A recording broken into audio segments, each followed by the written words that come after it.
tayari kuvua kila mavazi ya utumwa, tuko tayari kuvishwa mavazi ya nuru ya Kristo. Tembea na sisi Bwana kila nyakati na kila dakika.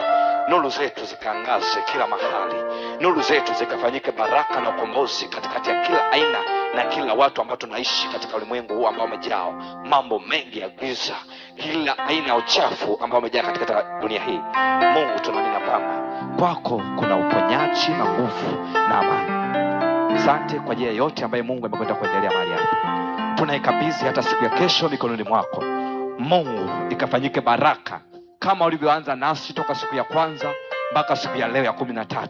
Hata siku ya 14 naamini ya kwamba Mungu utanena neno jipya katika maisha yetu, utasema neno jipya katika maisha yetu. Mungu, tunamkabidhi mtumishi wako. Tunakataa kila roho ya maripizi ambayo itakwenda kusimama katikati yake. Mungu, haina nafasi, maana maneno aliyokwenda kuyanena ni maneno yenye nguvu, ni maneno ambayo adui hapendi yaweze kuzungumzwa katika kizazi hiki na katika mazingira haya. Lakini kwa neno lako na kwa nguvu yako Mungu umempa kibali mtumishi wako. Tunasema asante kwa ajili ya yote. Zaidi ya yote tunakabidhi kila ratiba ambazo zinakwenda kuendelea mahali hapa.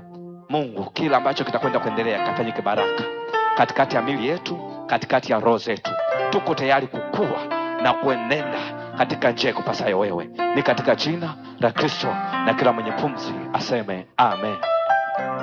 Basi kabisha mchungaji kwa ajili ya baraka. Amen. Basi Mungu awabariki na kuwalinda siku zote.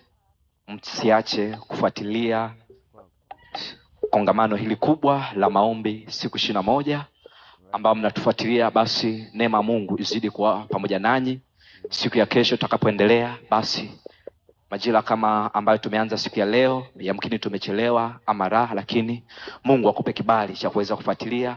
Naamini ya kwamba Mungu atafanya jambo jipya katikati ya kongamano.